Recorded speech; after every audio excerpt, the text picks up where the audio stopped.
Cairn Mather's Curse is a PC JRPG created by one dev, Ross McRitchie.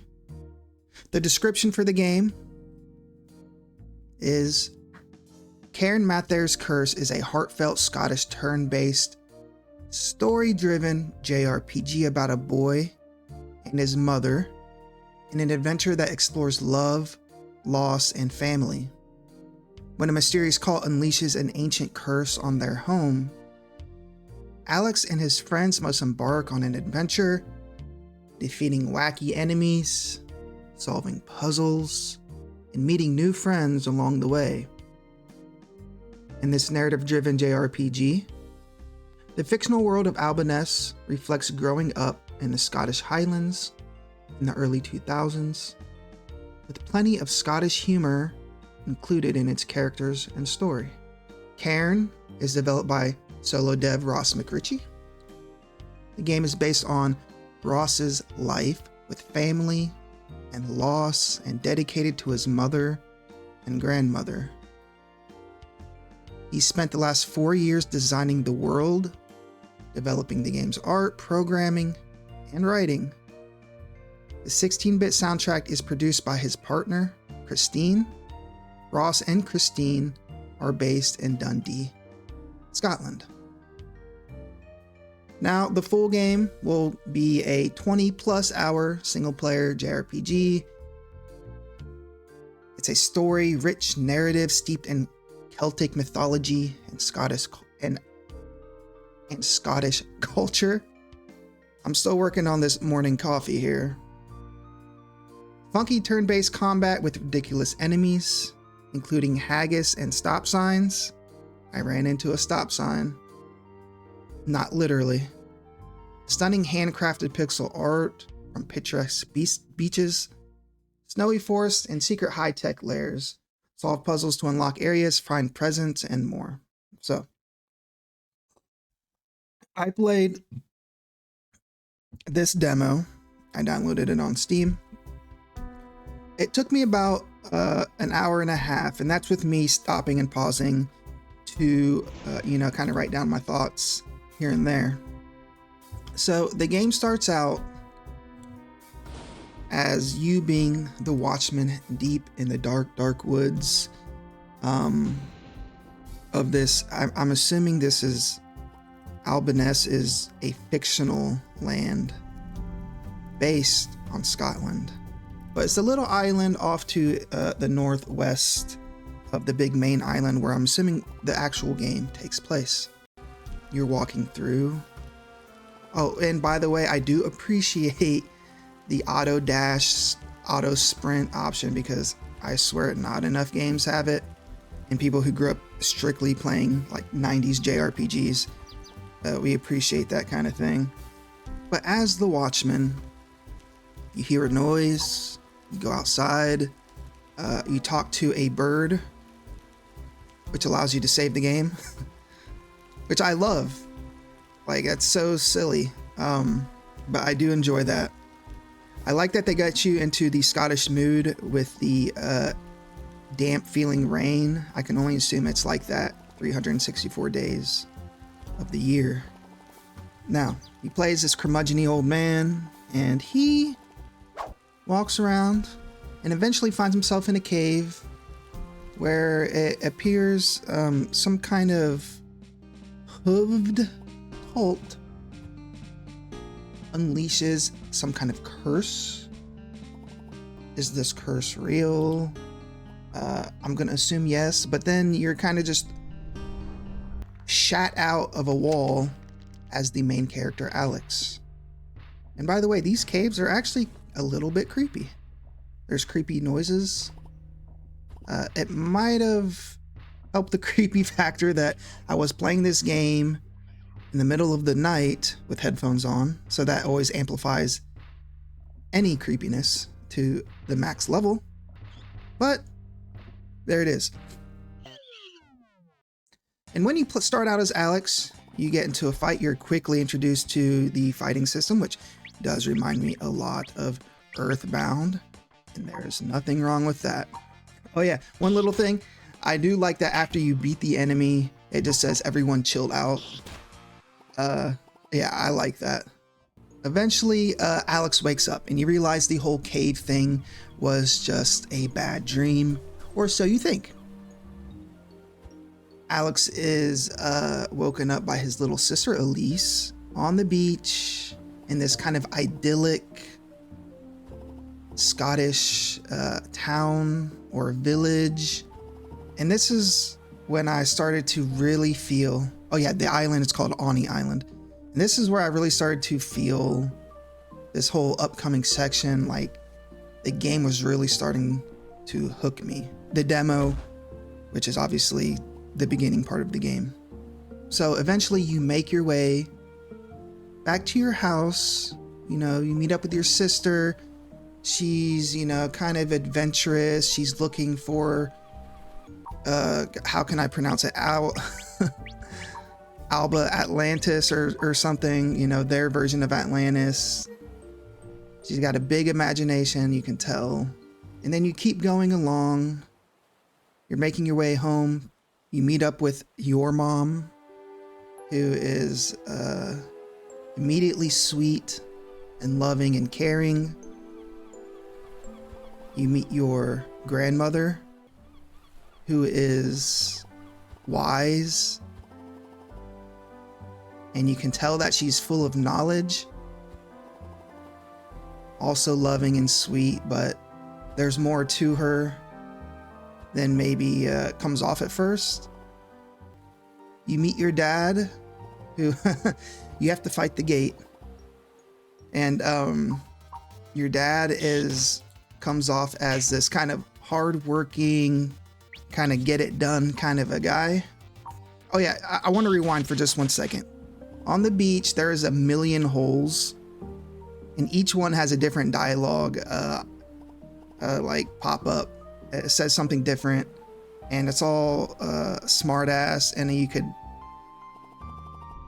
tell the dev Ross has fun with this kind of stuff. Everything that you can click on, it seems like you can click on almost everything, and there's a thought or, you know, a dialogue pop-up box, which I enjoy because he didn't have to do that, and he did. And it just shows that there's some real passion behind it, because that kind of stuff can easily just be overlooked and nobody would really give it a second thought because it's not a big deal. But it adds something for the player that the dev didn't have to put in. And without it, the game would have probably been fine. But at the end of checking all these holes, I did get a sandwich. Which was my reward for being a little bit curious. Now, as we move on, like I said, we're meeting our family members. And then we meet our dad. We get through to our yard. Oh wait, no, we meet Grandpa and our dog. And Grandpa is very much the type to tell you to be a go-getter. Maybe you should be an engineer. And yes, you degenerates, you can give the dog a dog biscuit. And by the time we get to our house, the sun is setting, right? We've met our family. We've been introduced to everybody's kind of personalities. And I'm kind of just looking around like our yard, our family yard here. And the music is hitting me this certain way. It's so pretty because you're high up on this cliff. And the music's going and the sun's setting. And I'm looking at all of our things in the yard. The wooden tree swing that Dad set up, you know, way back when. The barbecue grill. All these things are just adding to the vibes. The little garden, the shed. And I'm like, oh, okay. This game is probably going to be something special. Like, there's a lot of love put into this game. Just pure, unadulterated love and passion. You can feel it. It's nothing crazy. It's not like, oh, this is like the latest tech, and you can see the passion. You can see every individual strand of hair. It's not that kind of passion. It's this love for this specific story and this specific type of environment and vibe they're going for. I can feel it. It's just obvious. It's obvious in the demo. And that's such a huge part of a JRPG and RPG in general, but there are differences fundamentally between like a JRPG and a Western RPG. But I'm totally down for what Ross is creating here. The music by, I believe his partner's Christine. Simple yet beautiful and evocative in this sort of nostalgic way. Okay, I just realized I'm going off on a crazy tangent about vibes here, but I love it. I love the vibes. So we get back to the house, or we're almost to the house. I can't remember exactly, but Grandma Moira is telling us about these bad dreams that we've been having, and it's something that runs in the family, and this is kind of planting the seeds of what the story I'm assuming will be. And I do have some ideas of what this could be about. Maybe it's not as deep as I'm thinking, maybe it is, maybe it's somewhere in between, but it seems like in these bad dreams that Alex, which is us, is having, he's losing his mom to this. She just kind of disappears. And maybe this is a coping mechanism for losing a parent or a grandparent, which is some really powerful stuff, because that's something that even I, as someone whose mom is getting up there in age, thank God she's relatively healthy and she still works, because she's a hardworking type and she wants to work. She doesn't want to sit around the house. She refuses to do that. That's something that even I have trouble thinking about and coming to terms with, that someday soon that will happen. So I'm thinking maybe that is what this storyline is about on a deeper level. But then again, maybe it is supernatural, right? More than psychological. Maybe it's a mixture of both, because the crazy hooved cult with the antlers, they got something to do with this too. And maybe I have to open up a book on Freud about what hooved antlers mean.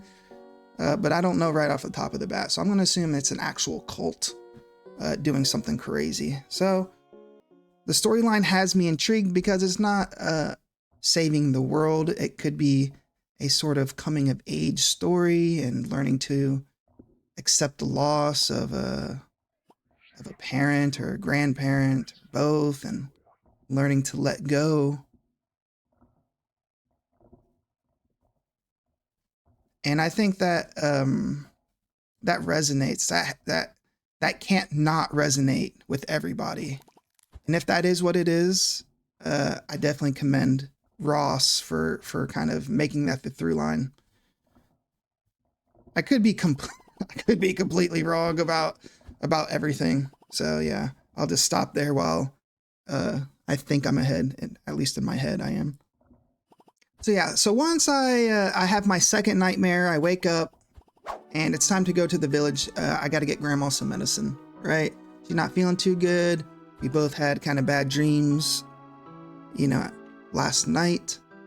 Yeah, so I meet up with my friend Andy, and this is you're given a little bit of freedom in the demo.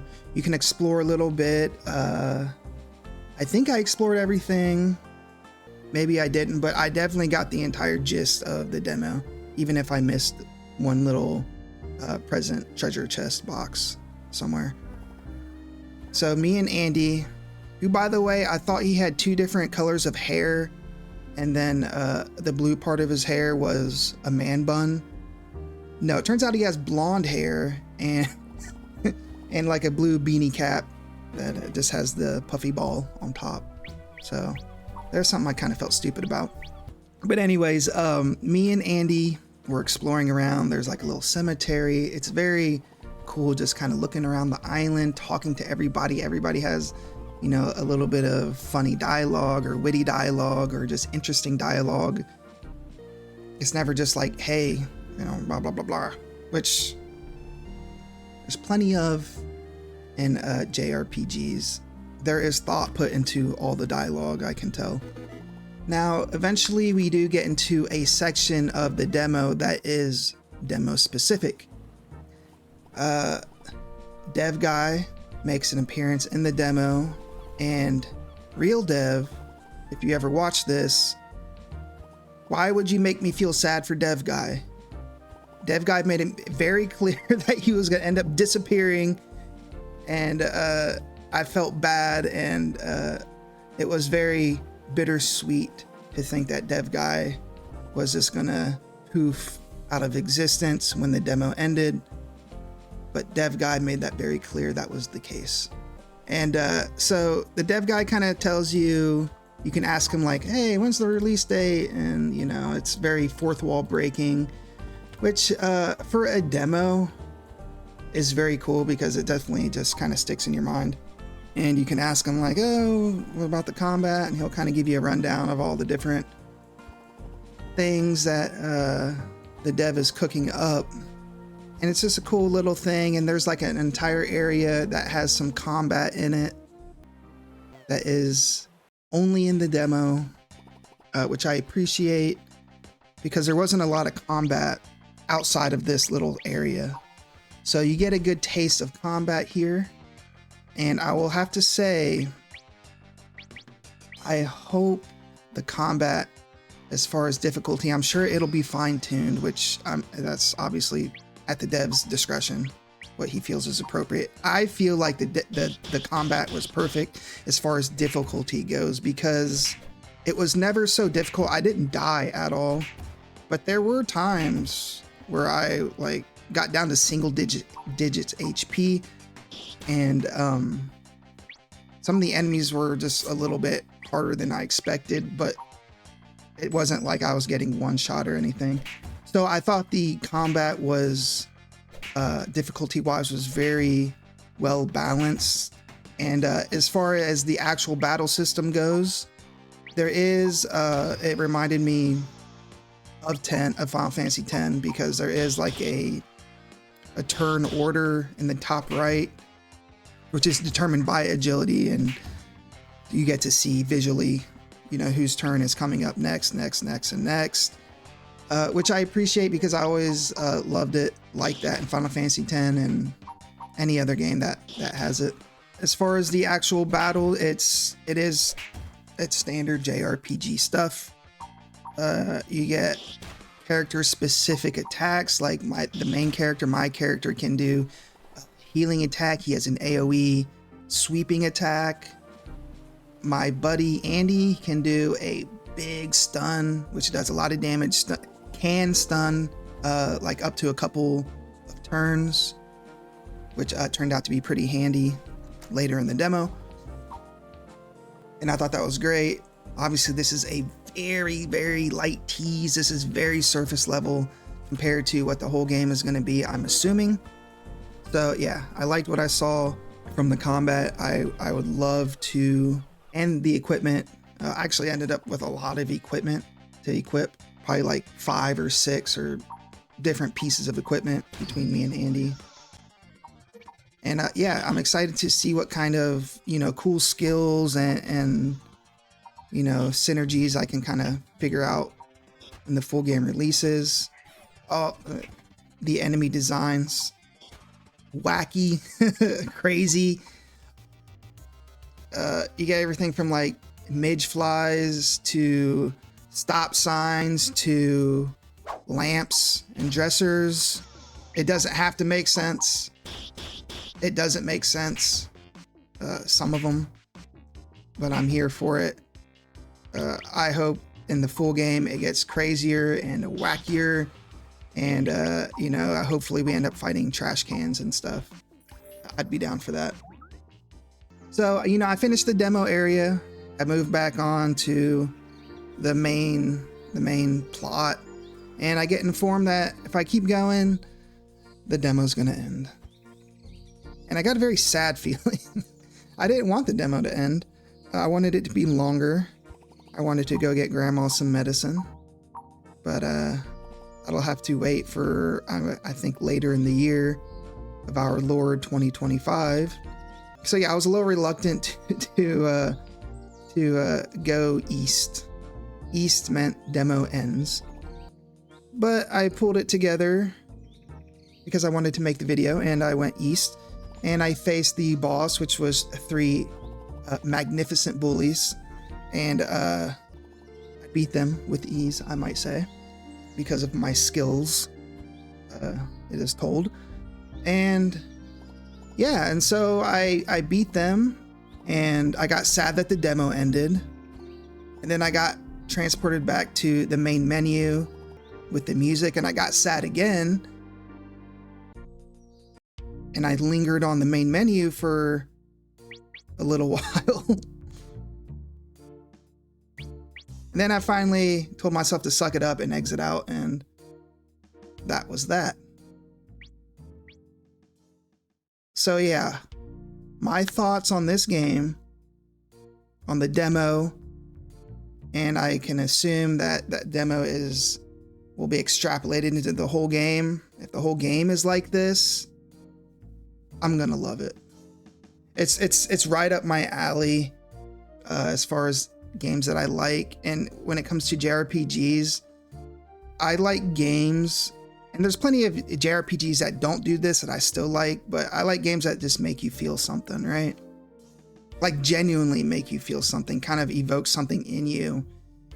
And for me, it was the family, that the familial bond that I got just within just lines of dialogue. And that is a credit to the writing and the dialogue, because to be able to not only make that feeling come out in just sprites and emotes and, you know, but also within just very few lines of dialogue is impressive, because there's plenty of games that I've played in this genre that cannot do that. If you're not going to have like these super realistic, which can borderline be uncanny, hyper realistic graphics that can show every emotion, you got to have some good dialogue to complement these little sprites here. And they did, well, the dev did a great job at that. I'm very much looking forward to the story.